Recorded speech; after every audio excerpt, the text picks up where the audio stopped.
Hello, I'm Laura. I'm a librarian in the Information Technology Department here at Mercer County Library System. Today I'm going to be presenting to you part 3 of our Family History Research series, and we're going to focus on the database HeritageQuest. HeritageQuest is owned by ProQuest, which is the same company that owns Ancestry.com. And we'll see, if you've ever used Ancestry.com, that HeritageQuest has a very similar search interface and has some of the same databases in Ancestry.com. I kind of consider HeritageQuest as an Ancestry.com light, and the big difference between the two is Ancestry.com is only available within our library system and within our branches, so you don't have remote access to that through our website and our database list, but HeritageQuest you do have access to, and you'll find that there are a lot of records in there, particularly the more basic records, and there are no family trees to search or any of the other more in-depth types of research aids that you might find in Ancestry.com. So first of all, this is, as I mentioned, part 3 of a series. The first 2 parts focused on the basics of doing family history research and our print resources. There will be later parts to this as well, including part 4, which will go over Ancestry.com. So if you happen to have a subscription to Ancestry yourself, or you would like to come into the library and use the Ancestry in the library, part 4 will touch upon how you can search using that database. So to get to HeritageQuest, you first want to go to our website, which is www.mcl.org, and you'll go to Resources, and you'll see all databases is listed, and that will get you to this Available Online Databases page. You can also get to this page via links that are on our catalog. Under Branches, you'll see our virtual branch, and on the virtual branch page, there will be a link to our databases. So these are in alphabetical order. So you could either do a title search and look for HeritageQuest. You can search by subject and pick genealogy, or you can just scroll down and you'll see there's a lot of different databases here, and you'll see HeritageQuest right here in the H's where it should be in alphabetical order. When you click on this link, you'll go to a page and you'll be asked to enter in your library barcode number. That's going to be the number that's going to appear underneath of the printed barcode on your library card. It'll be a 14-digit number. You want to enter that number in without any spaces. As I mentioned, HeritageQuest is pretty much like a light version of Ancestry.com. One thing you'll notice right away that's different from Ancestry, if you've used it before, is there's no basic search right on the main page. You can toggle between the home page and the search page, but search is only going to give you a list of all the types of records available. I'm going to go back to the home page to show you that you can also click on search in the main title bar. There's also research aids, and there are maps. So I'm going to take a look at the search in a minute. First, I want to tell you that the main page basically has highlights on it of the different records available to you in this database, including pointing out the U.S. and Canadian census. There's also a quick link to usually some other featured collection within this database. So we'll still see census. Right now they're featuring books, Revolutionary War information, and obituaries, but these will change when you come in, so don't depend on something being fixed here. The other thing too is you can click Begin Searching, and that's going to take you to the search page as well. So you can click this at the top upper left that says Search, or you can click Search in the title bar, or you can click the Begin Searching. A couple of things to note. If there's any new information about the database, it will be put on the right. There will also be information if they're doing any kind of data collection, or there's any kind of information going on in terms of new collections that have been added. So in this particular case, they're asking for feedback via a survey if you'd like to complete it. The other thing too is they're mentioned a new feature to HeritageQuest. I noted earlier about how it's different from Ancestry. If you've used Ancestry, especially if you pay for a subscription at home, you'll find that Ancestry allows you to collect records and store them within your login. In this particular database, you don't have that option, but they do have a Send Document button, and you'll see that you can send the document and pick your printer. You can also opt to save it as a PDF. So when you see that Send Document button, that's pretty much what you're looking for if you're considering printing or downloading. It's just one single button. Okay, so within the search, as I mentioned, we have the census. You can go right in to click Search Now, and you can just put in a name, or you can put in as much information as you need to. You also have the option to put in the exact name. So if we're looking for something specific and we're pretty sure we know the spelling and we don't want anything that could be a possible spelling, that's when you would use exact. Bear in mind a couple of things, especially when you're searching the U.S. Census. These were handwritten census collections, and they've been transcribed by volunteers. So you do have the issue of if somebody is collecting information from somebody who may not speak English as their native language, especially if your family is descended from immigrants from Europe, even South America. If you are dealing with someone who may have not pronounced their name for the census taker or spelled it in the way the census taker could have understood it, you may encounter, of course, a misspelling. You also have to deal with the fact that these were transcribed, and reading the handwriting of those census takers oftentimes can result in errors. So even with a short name like the one I've entered in here, you may not want to click on exact. I would not do that right away. I would see if you get an overwhelming number of results, then you might want to backtrack and do the exact. Other ways you can limit how many results you get is to use the additional information down here. So if you do know a birth date or an approximate location of when they were born, or if they had been married, you may put in that as well. The other thing is you could add additional family members. So if you know this person's father's name but not the mother's name, you could put that in. The other thing is certain things that are common to the census is you do have the race, nationality, and gender option, as well as residence and birthplace of the mother or the father. Again, though, be aware that there's differences. If you've ever dived into the census data for a particular family, you may look from one year to the next, like 1920 to 1930, and see differences in what they reported, especially in the immigrant communities. Some of the countries, for example, I know there's a lot of differences in the Polish names. So you might see a location that's listed as being in Poland one census, and they might say Germany or Russia the next census. So just be aware that those can change as well. So that might restrict your results or not find the result you're looking for if you use some specifics there. I'm just going to keep the name and then click Search. So here we have a couple of things here. I can change the search filters on the left, and this broad to exact is what's giving me the ability to say, no, I don't want different differences in the spelling. So like this first census, I clearly put in ORR, and I'm seeing ORE as the census, as the last name printed on the census. So that's not likely going to be the person that will be who you're looking for if you know the exact name. The next thing you'll see is you'll have a bunch of other lists of people with place noted. So if you have an idea of where you are looking, by state, for example, or even by city, you'll see that listed. And notice we have 1910 and 1920 census. So what I did was I looked at the basic census search, and I essentially said search for this name over all of the censuses available. So that's why I have 9,681 matches. And you'll see as I scroll over them, I get a little bit of a blurb, so I have an idea of whether or not this might be the person I'm looking for or not. If it is, I can click this view image, and what I'll do is I'll see the actual census form. Now, if you're unfamiliar with the way the census forms are arranged, a couple of things. First of all is the search we looked for is highlighted in yellow, and related members or the entire household is in green. So at the top of each census form, you'll have your columns, and it will explain exactly what information is being collected.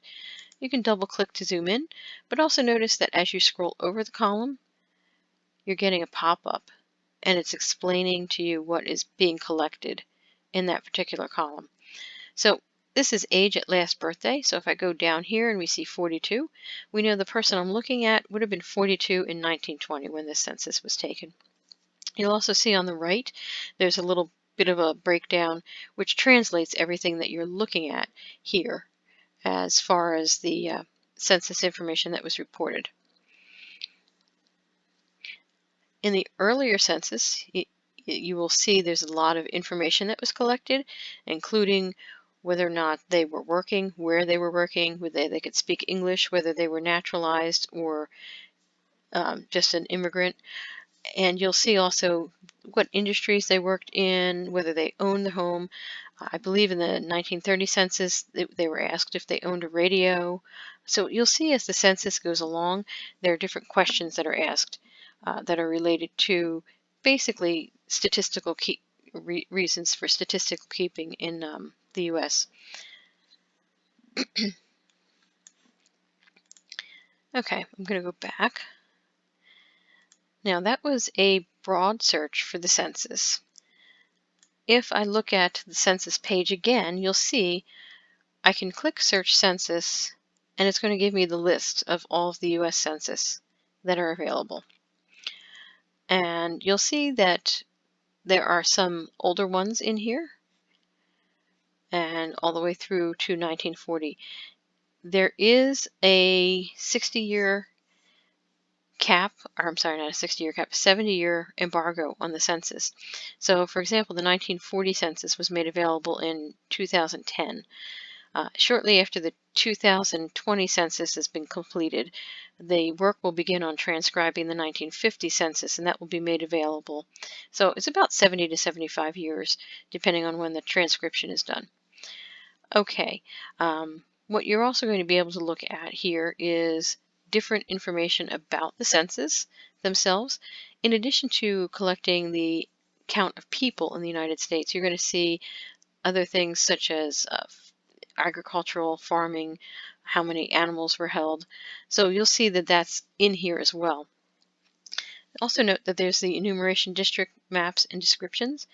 And some of these census, it's kind of hard to tell where somebody was living, aside from where they were within the state. So you might look at a state like New Jersey and find Mercer County and then find the city of Trenton. These enumeration district maps will tell you exactly where in that city the census taker was working. So you'd get at least an idea. If you don't have reference to what street they were on or what house they were on, you'll be able to get an idea. Also note on the right-hand side of all of these searches that we're going to look at, you'll have information for more help. It'll tell you how to do things like enlarge or basically determine what the column headings are, all that kind of stuff. And it'll give you more detailed instructions too about where to find information using the maps. If you're going to come across a institution such as an orphanage, how to determine who the people were that were living there. And the other thing is you'll see this download blank census forms. That's really a useful tool because what has happened is ProQuest has gone and taken those census forms and made pretty much a modern rendition of what it is using, a program similar to Excel, and basically put together an easier to read blank copy. So if you're looking through the census records and you want to have a handy copy next to you so you don't have to keep going up and down to see what the column titles are, you can print one of these off. Okay. Next up with the census is, I had noted that there are individualized census down here. So we had looked at 1920. Let's take a look at 1910. Now, when I click on a specific census, I'm just going to see that census in the results.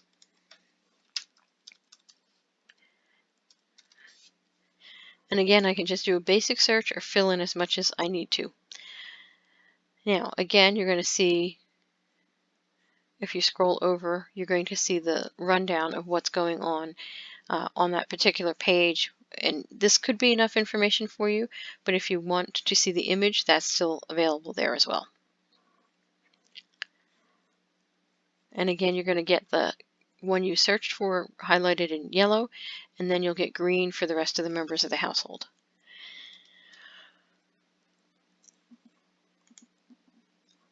Okay, one last thing to note about the census is if you're using the census for something other than genealogical research, there is the ability to browse the collection over here. This can be really helpful if you happen to be doing a study of a town, or maybe you are sort of aware that your relatives may be from a town, but you're not seeing the name when you do a search and you're not sure. Again, considering there may be some transcription errors, or maybe the census taker had entered the data in incorrectly, you can do a drop down and pick the state and the county and then the town you're interested in. And you'll see enumeration districts listed. So in some of the smaller towns, you're going to see the one district. In bigger cities, you'll see multiple districts. And what you're going to do is you're going to go to page 1 of that particular district. So basically, I picked Lawrence Township in Mercer County for 1920. At the bottom, you'll see there's a page-by-page grid that you know where you're at. You can go in and enter in, there's 51 pages, so if you wanted to skip to page 16, you can just type that in and click go. The other thing you can do is you can use these arrows that appear on the image and go left and right to flip through. So again, knowing you can have access to this in terms of being able to just jump into a particular town as opposed to looking for a specific person, it's really good if you're looking to see how many people from a particular family may have lived in an area, because you can browse the entire town. And again, if you're doing historic research where you might be looking for perhaps a common ethnicity to see how many people, perhaps of Italian descent, lived in a particular area of town, you would be able to do that. When you go back further, if you're doing something like a slave count, you would be able to use the census for that. Okay, so I'm going to go back to the home page. You can click on HeritageQuest or Home to get back here. The other things that are in the search area, there is a book search area, and you can go ahead and click Search Now in there. And you'll notice that this one has a search box as well, so you can go ahead and type in whomever you're looking for. Just going to put in a last name this time, and you'll get an information about what's included. So, oops, this one is not, forgot this one's not quite working right now. You'll get an information on family histories and place histories, which are the basic things that are included in the publication search. So basically this was a people search to see if these were indexed, and unfortunately it's not working right now, so we'll have to skip on and talk about the publication and city directory. But basically family histories, these are usually something that a family will of course publish. Sometimes they are complete genealogies or partial genealogies with family stories, or sometimes you'll see family photos as well. So be aware that that's there, and that you will be something that you could use as a jumping off point sometimes if they're not well documented. If they are, you might have the information as to birth certificates or death certificates in there. But be aware that if you do find something in a family history publication, you may need to do some additional research to prove the lineage. The place histories, likewise, are usually a local publication, and they will go over information about that particular area. So you might find something about a little small town your family lived in that will have reference to your relatives in there. So that's why those are included. Now, even though the people search is not working, the publication list is still here.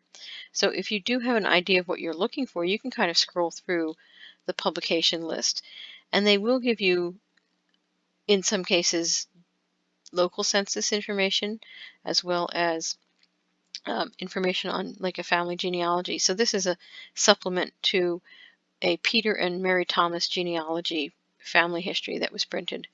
So that's what I was going to mention earlier when we were, that's what I did mention earlier while we were looking at the types of publications. These are the examples of a place history, Clark's 100th year, and then the supplement to the genealogy would be a family history. Again, notice as I scroll over the results, you'll see an information tag pop up to the right. If I click on that, now I can search within this particular book, or again, I can browse. So, for example, I can just jump into this page that's the brothers and sisters of Peter, and you'll see this is a genealogy that someone has done. So it's an example of what I was saying is these facts will be in here, but you'll have to prove them if there's no record reference here. So it is a very good starting off point for that. As far as the town histories, you'll see certain things in here. Where was I?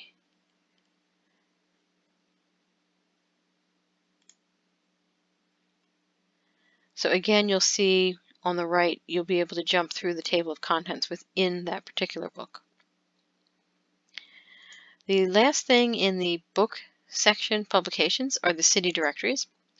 City directories are pretty useful if you have an idea that somebody was around and living in an area, but you don't have other details about their family, especially some of the more modern information where you can't go into a census because we stop at 1940, so we might be looking for something in the 50s or the 60s. You can see by these results, we're even getting results in the 80s and 90s here. Basically what these are the reprints of phone books. There used to be something called city directories, which existed before we had telephones, and they would list everybody within the city and where they lived, usually also with some information about where they worked. So if I scroll over this, you're going to see, because this is a record from the 1980s, you're getting this typical stuff you would see in a phone book from that era, which is what year it was done, where the person lived, what city, what their occupation was in this case. You might also see, if you go to the record, if they've got any relatives living with them. Sometimes it might have a Mr. and Mrs. listed, and you'll see, of course, because it is a phone book, you're also getting things like this Orient House, which is a Chinese cuisine. So just be aware, and this is an example of what I was saying, you'll see everybody with the same last name listed. So you'll see whether or not they live at the same house by looking at the address. So if you're looking for somebody and then you didn't know they were married or might have had a child, you might find that in the city directory. It also helps if you're curious about where they might have worked, so you're getting some information about that as well. Okay, so the other stuff that's in here, when I do the search, you'll see wills and probates, and unlike the first two areas we saw, the rest of the stuff in here is listed as chunks of mini databases within the database. So you don't get a search option right away. Basically what you'll have to do is scroll down the list and see what you're looking for. Now this is a list of wills and probate. I'm going to go into the Vermont one and look for the ancestor I've been looking for. What's useful about a will and probate record, and you'll also get a little blurb about what's included on the page once you've picked that particular resource to search, is the wills and probates usually in the 19th century and going back into the 18th and 16th century, you're going to be finding a couple of things. One is you're going to see if they had relatives that were listed as being able to receive items that were being willed to them. So you'll see family relationships in there. You might see something was left to a spouse or a child, and you'll be able to then make a family connection by looking at the will. And the probate records as well will give you clues as to who may still have been alive. So we're going to take a look at this record, second record I'm picking, and we'll see, there's usually a handwritten record, and as you're looking through them, it starts off as if you've ever done a will, you'll see it starts off that where the person is located and, if they're of sound mind and body and all that kind of stuff. And then it will point somebody to be the person in charge of taking care of the probate. But then you will see, I will and whatever leave Anna or my wife. So now you know that this particular Robert Orr had a wife named Anna. So that's the kind of stuff you're looking for in the probate records. It's also a fascinating study if you're interested in learning what their life might have been like, because you'll get an idea of how they lived based on how much land they're giving away, how many items they may have to give away.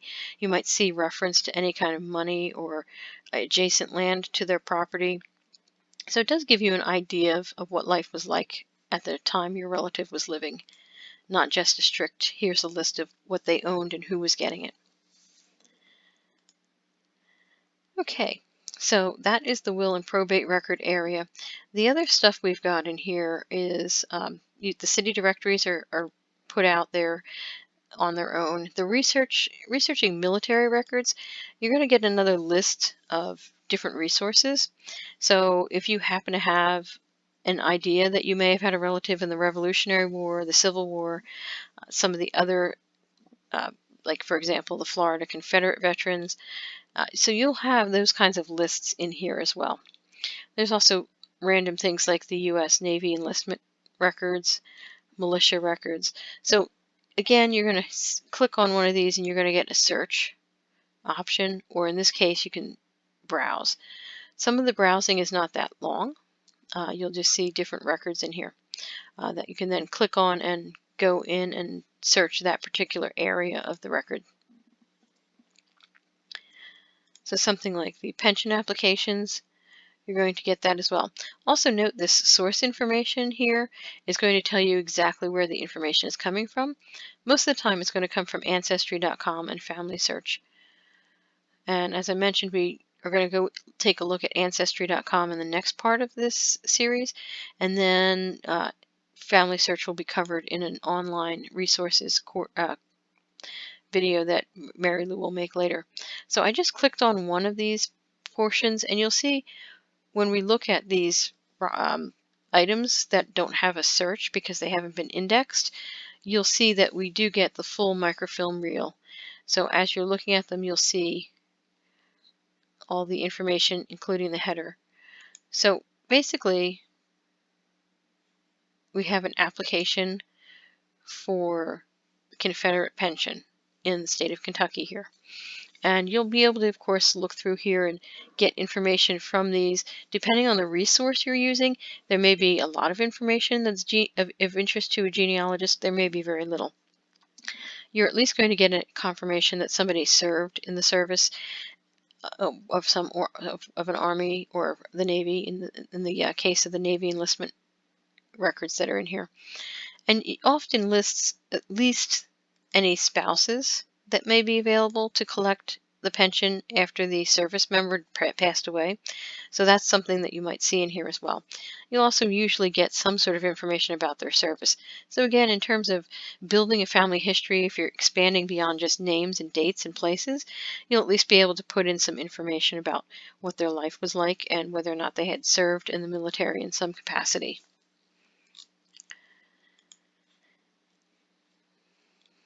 Okay, the immigration records, very similar. You're going to get mostly naturalization records listed, and you're going to see the same type of things that we just saw in the previous one. You're just going to get a list of what's available.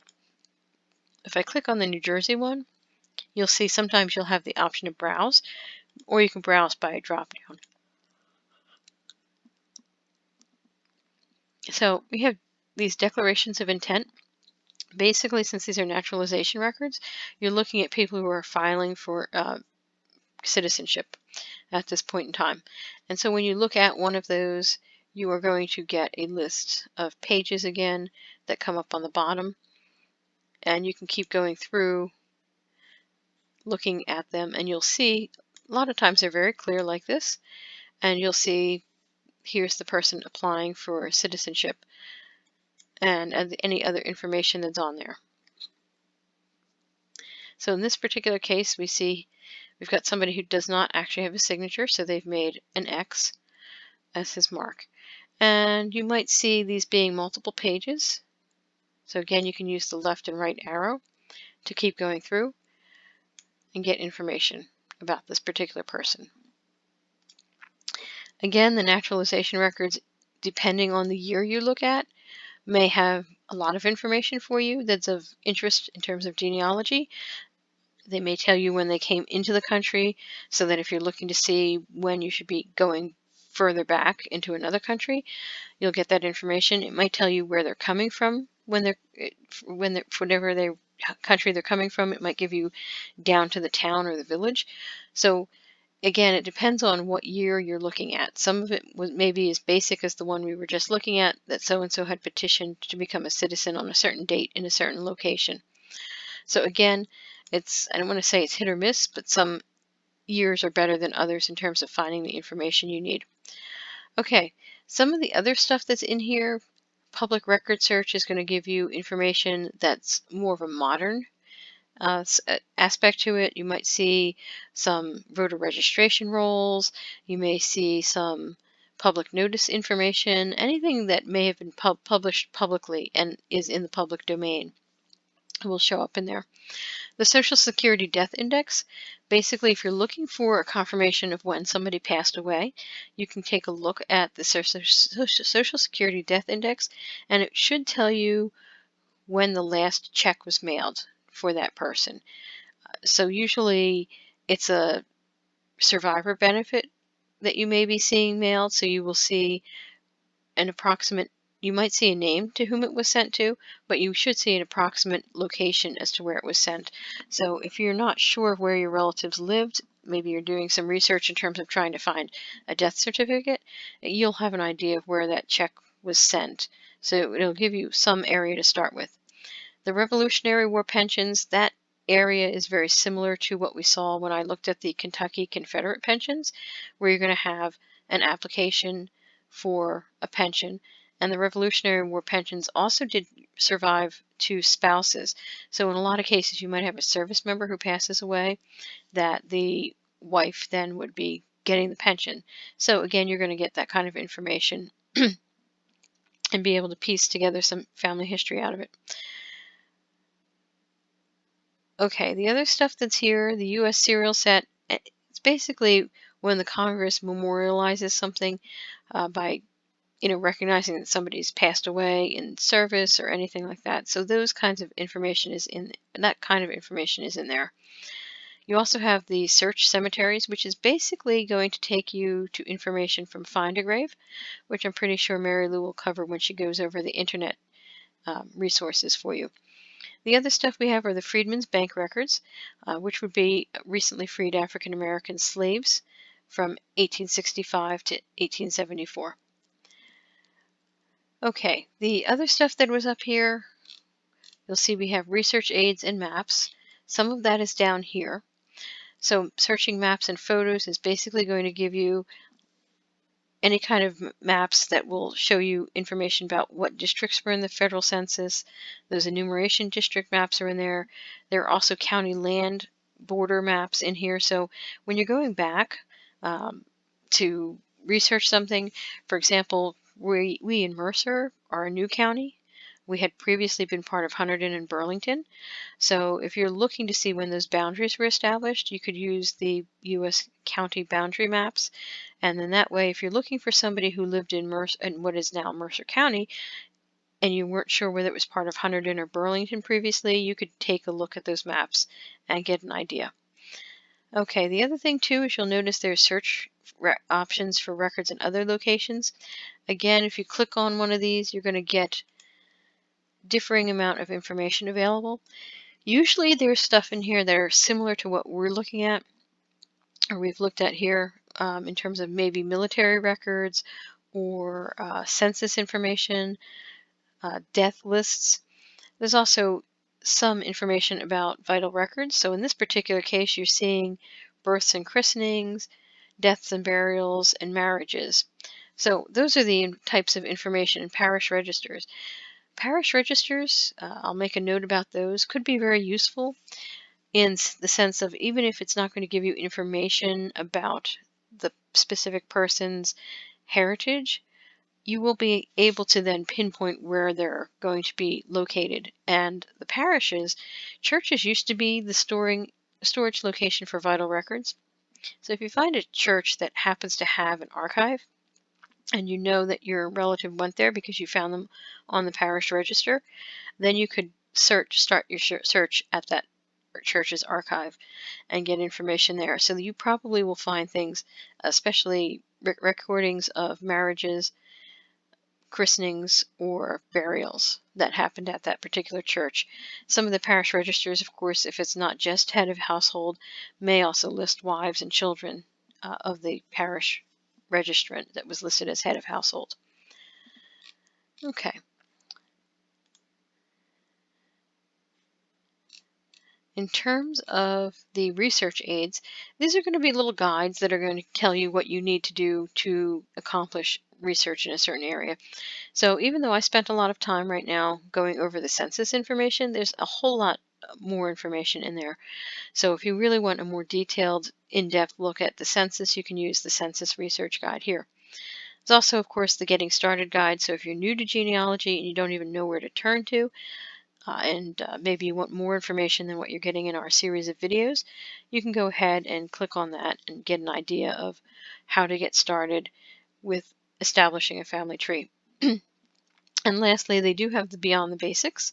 So if you've done your family's records and the census records, the next thing to do is take a notch up and go to cemetery records.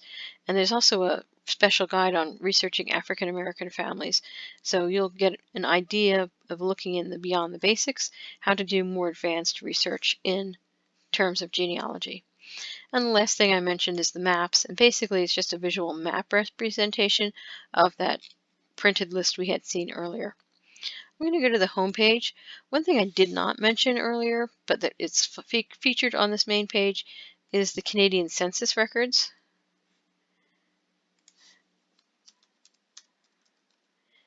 And just to give you an idea, these are, you also saw, I was there quickly, sorry, should go back.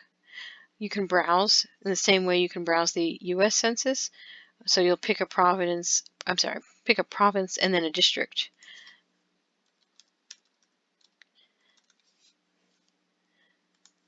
If you wanted to browse page by page through a town.